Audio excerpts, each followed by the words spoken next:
For example, Uganda, which carried the burden of Rwanda's internal problems for so many years and was even blamed for that.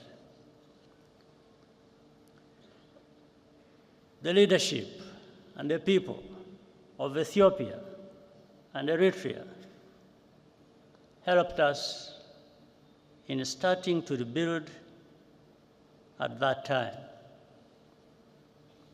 In fact,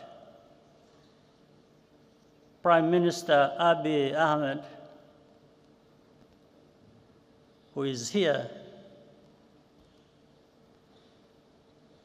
even served as a young peacekeeper in the immediate aftermath of the genocide. There is Kenya, Burundi, the Democratic Republic of Congo hosted large numbers of Rwandan refugees and gave them a home. Tanzania as well, and also played a unique role at many critical points, including hosting and facilitating the Arusha peace process. And here, I must single out the late President Julius Nyerere, who embodied the spirit which laid that foundation. The Republic of Congo has been a productive partner in rebuilding and more. Many of the countries represented here today also sent their sons and daughters to serve as peacekeepers in Rwanda. Those soldiers did not fail Rwanda. It was the international community which failed all of us, whether from contempt or cowardice. Among those here with us today, I salute the widow and daughter of the late Captain Mbaye Diagne of Senegal, who died a hero as he rescued many Rwandans from death. At the United Nations Security Council in 1994, moral clarity came from Nigeria, the Czech Republic, and even as far away as New Zealand. Their ambassadors had the courage to call the genocide by its rightful name and resist political pressure from more powerful countries to hide the truth. Ambassador Ibrahim Gambari of Nigeria and Czech Ambassador Karol Kovenda are here with us today, and we applaud you.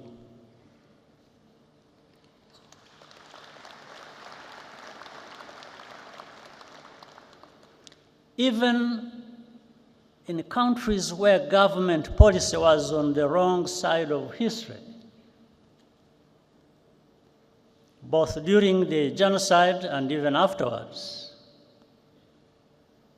there were always individuals who stood out for their honesty and humanity. we shall always be grateful.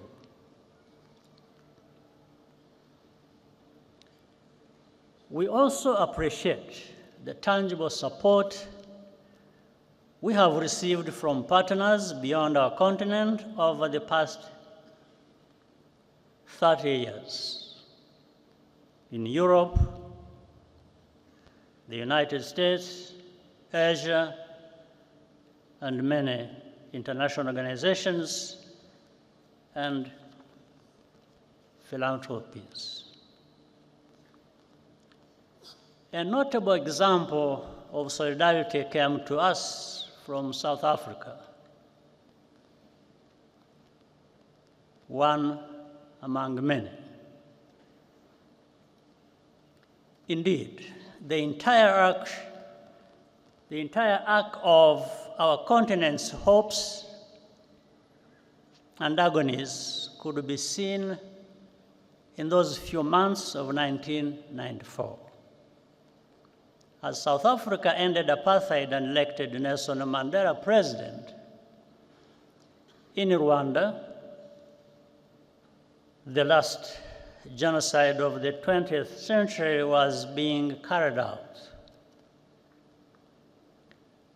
The new South Africa paid for Cuban doctors to help rebuild our shattered health system and opened up its universities to Rwandan students, paying only local fees.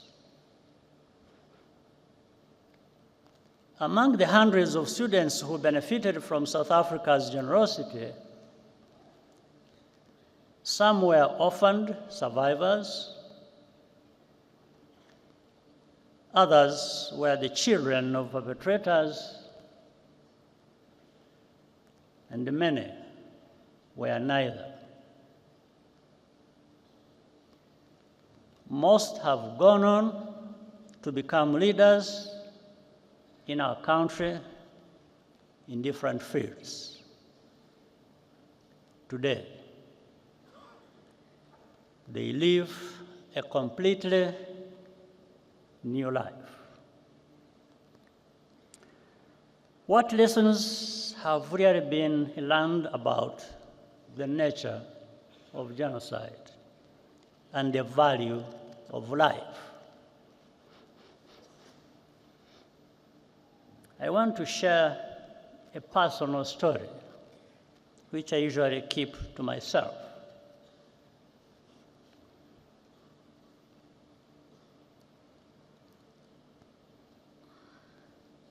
My cousin, in fact, a sister, Florence,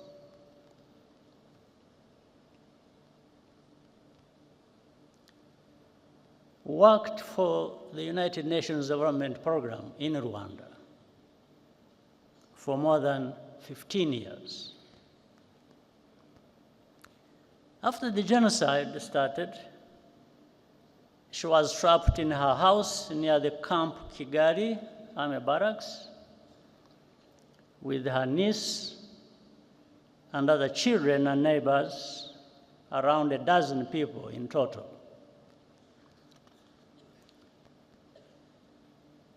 The telephone in Francis' house still worked, and I called her several times using my satellite phone. Each time we spoke, she was more desperate, but our forces could not reach the area. When the command of the UN peacekeeping mission, General Dallaire, visited me where I was in Mulindi, I asked him to rescue Florence. He said he would try.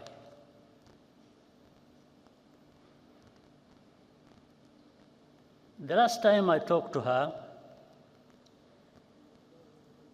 I asked her if anyone had come. She said no, and started crying.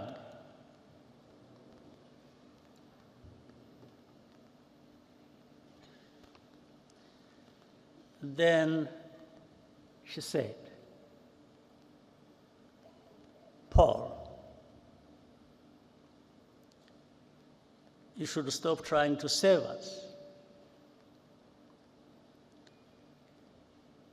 We don't want to live anymore anyway."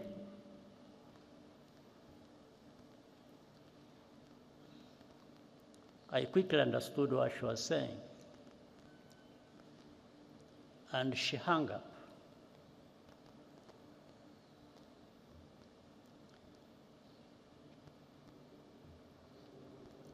At that time, I had a very strong heart, but it weakened a bit because I understood what she was trying to tell me.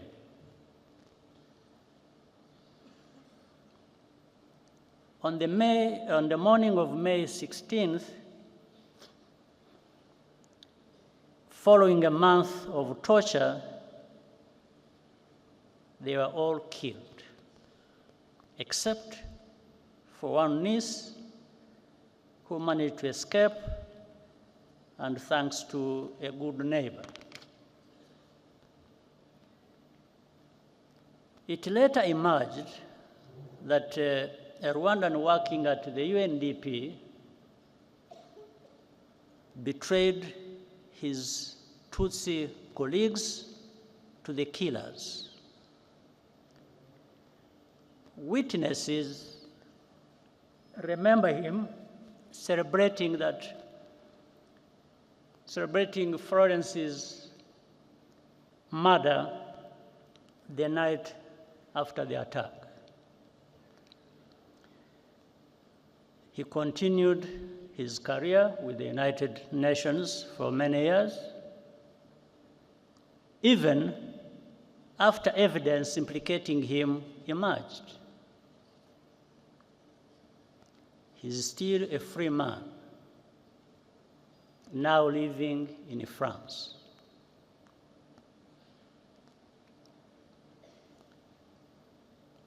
I asked General Dallaire what happened. He said that his soldiers encountered a militia roadblock near the house, and so they turned back just like that. Meanwhile, he conveyed to me an order from the United States ambassador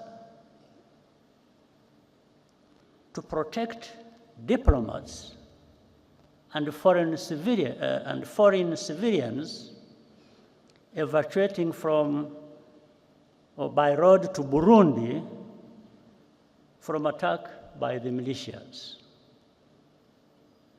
These two things happened at the same time. I do not need to be instructed to do something that goes without saying. That's what I was going to do.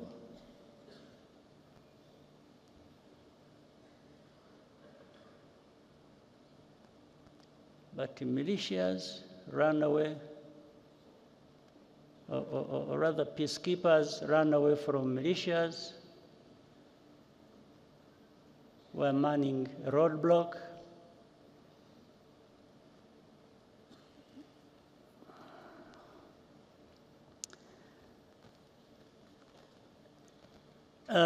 I do not blame General Dallaire.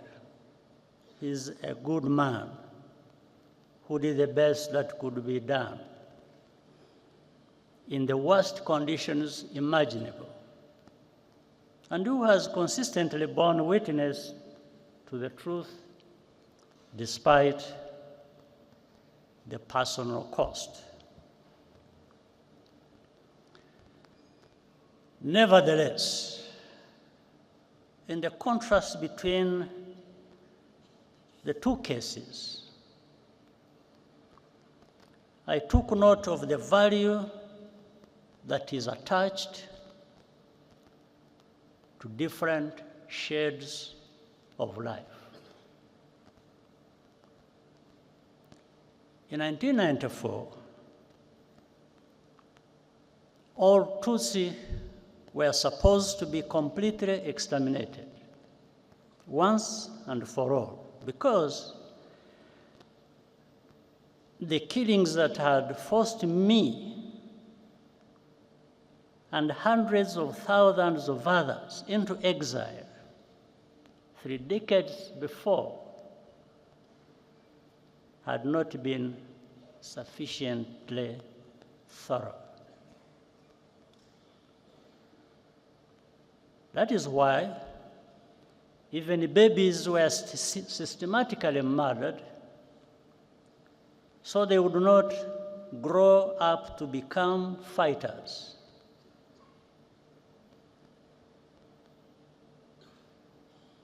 Rwandans will never understand why any country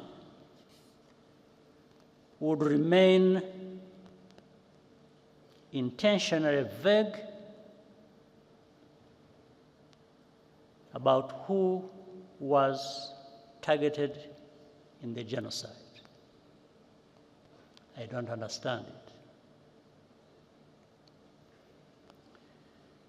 Such ambiguity is in fact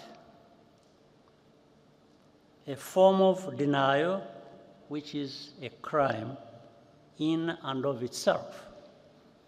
And Rwanda will always challenge it.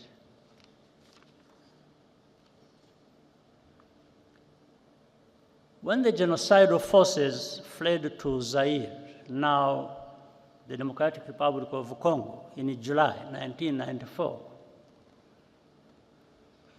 with the support of the external backers, they vowed to reorganize and return to complete the genocide.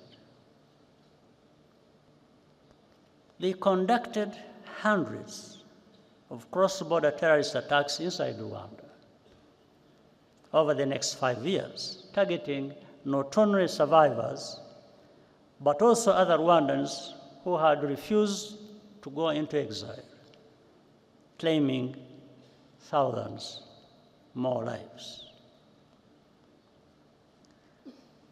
The remnants of those forces are still in eastern Congo today, where they enjoy state support in full view of the United Nations peacekeepers,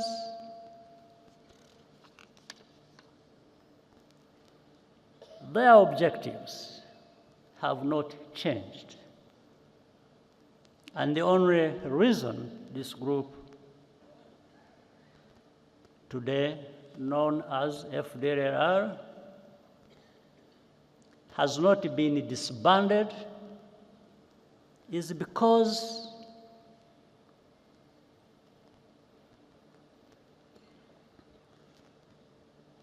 their continued existence serves some unspoken interest.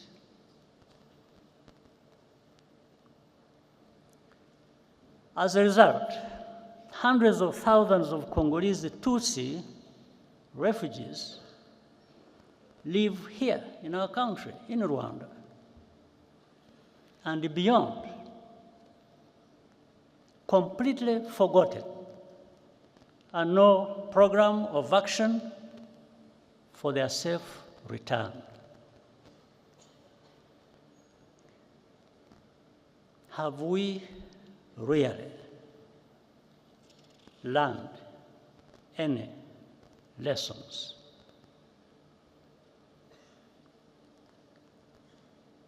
We see too many actors, even some from Africa, getting directly involved as tribal politics is given renewed prominence, and ethnic cleansing is prepared and practiced.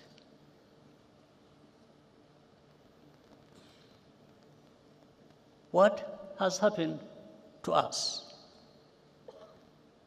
Is this the Africa we want to live in? Is this the kind of world we want?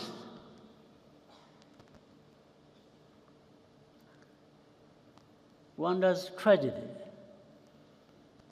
is a warning. The process of division and extremism, which leads to genocide, can happen anywhere if left unchecked. Throughout history, survivors of mass atrocities are always expected to be quiet, to censor themselves, or else be erased and even blamed for their own misfortune. Their testimony is living evidence of complicity, and it unsettles the fictions which comfort the enablers and the bystanders. The more Rwanda takes full responsibility for its own safety and dignity, the more intensely the established truth about the genocide is questioned and revised. Over time, in the media controlled by the powerful in the world, in this world, victims are rebranded as villains. And even this very moment of commemoration is derived as a mere political tactic. It is not. It never has been. Our reaction to such a hypocrisy is pure disgust.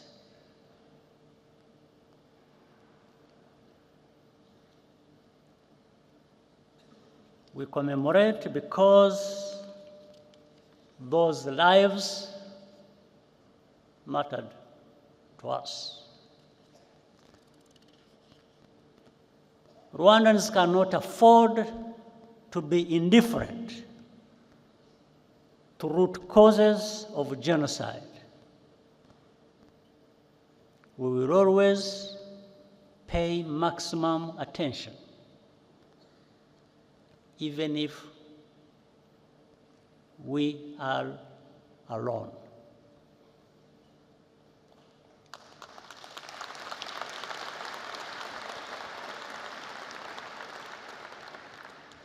But what we are seeking is solidarity and partnership to recognize and confront these threats together as a global community.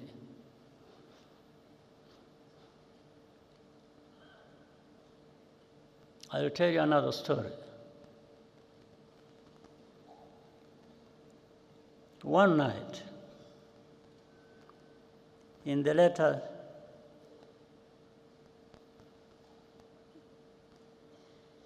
days of the genocide,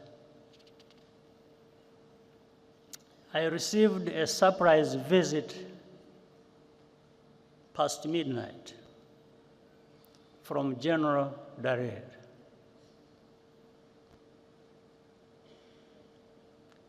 he brought a written message of which I still have a copy from the French general commanding the force that France had just deployed in the western part of our country, that Operation Turquoise.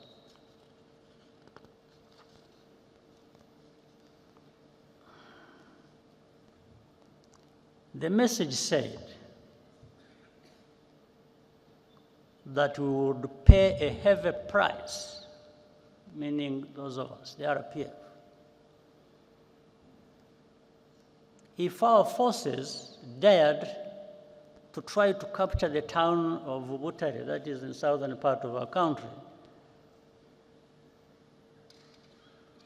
So, and General Darrell gave me additional advice. He said, in fact, he warned me. He said that the French had attacked helicopters and all kinds of arms.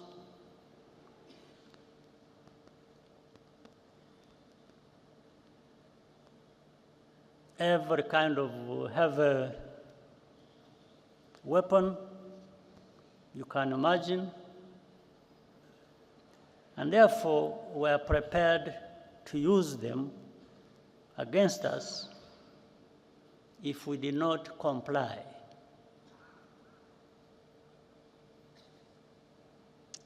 I asked Darrell, I asked him whether French soldiers bleed the same way ours do. I asked him whether we have blood in our bodies. Then I thanked him and told him that he should just go and have rest and sleep, and have his sleep. After giving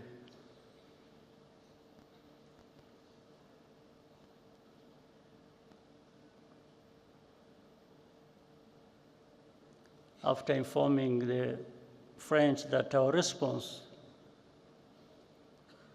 would follow, and it did.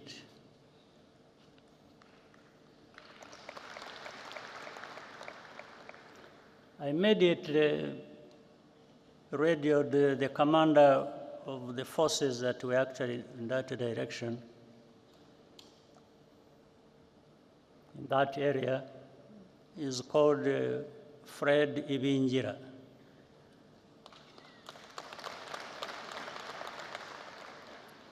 And told him to get ready to move, and move to fight. We took Butare, which we were being warned not to enter. We took that town at dawn.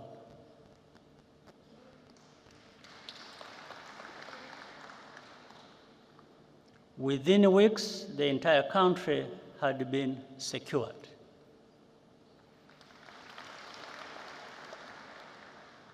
And we began rebuilding. We did not have the kind of arms that were being used to threaten us. But I reminded some people that this is our land, this is our country. Those who bleed will bleed over it.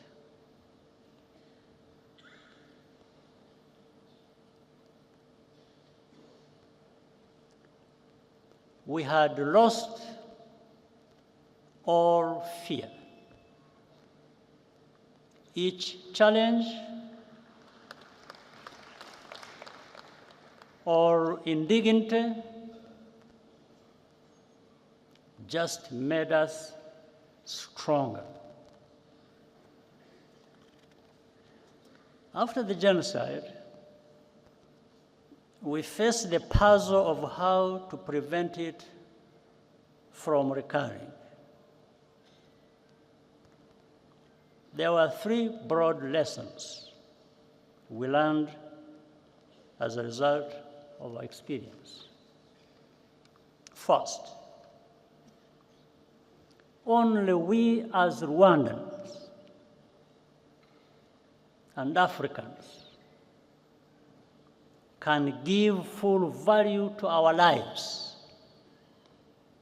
After all, we cannot ask others to value African lives more highly than we ourselves do. That is the root of our duty to preserve memory and tell our history as we lived it. Second, never wait for rescue or ask for permission to do what is right to protect people.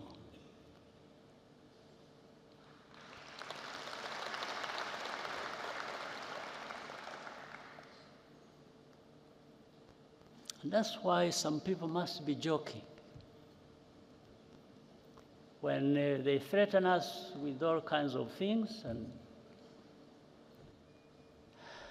they don't know what they're talking about.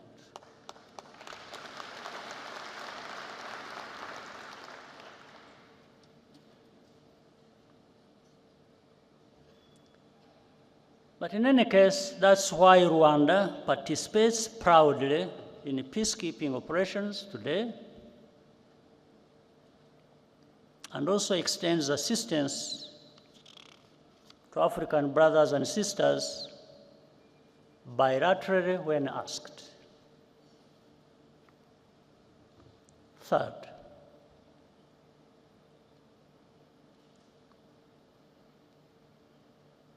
stand firm against the politics of ethnic populism in any form.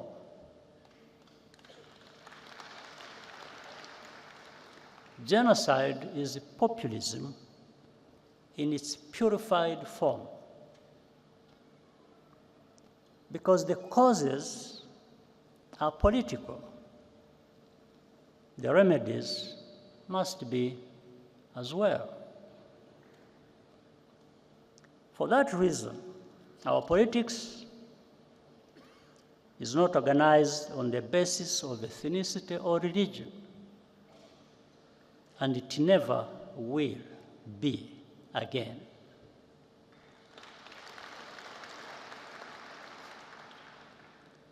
The life of my generation has been a recurring cycle of genocidal violence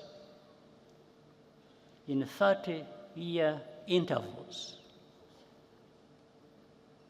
From the early 1960s to 1994, to the signs we see in our region today in 2024. Only a new generation of young people have the ability to renew and redeem a nation after genocide. Our job was to provide the space and the tools for them to break the cycle. And they have. What gives us hope and confidence are the children we saw in the performance area, or the youth who created the tradition of Walk to Remember that will occur later today. Nearly 3/4 of Rwandans today are under age 35. They either have no memory of the genocide or were not yet born. Our youth are the guardians of our future.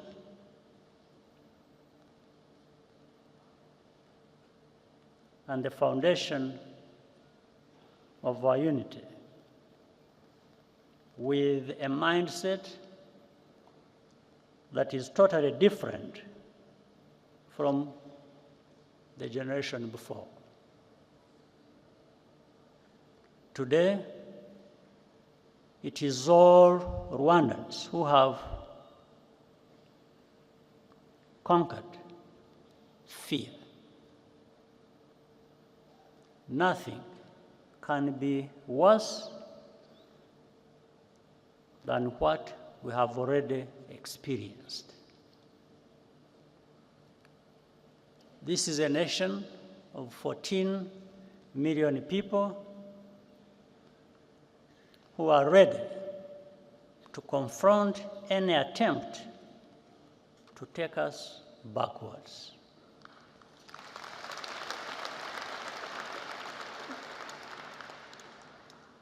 The Rwandan story shows how much power human beings have within them.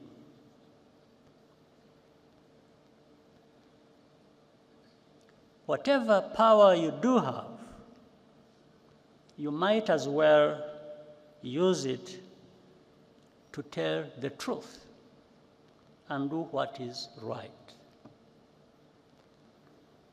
During the genocide, people were sometimes given the option of paying for a less painful death.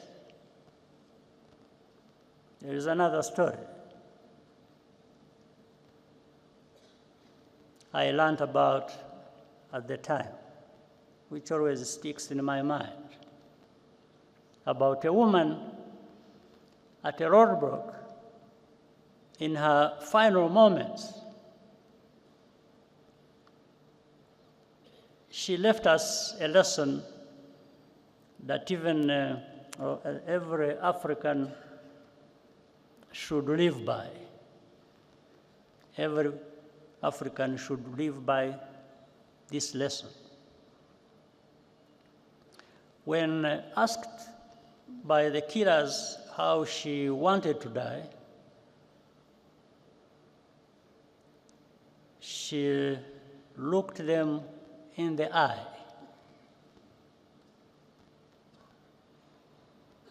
and spit in their face.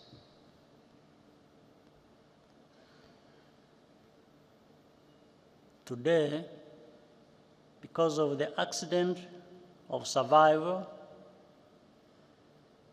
our only choice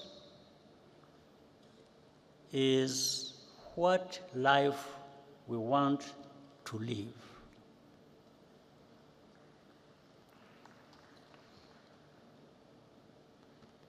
Our people will never, and I mean never, be left for dead again.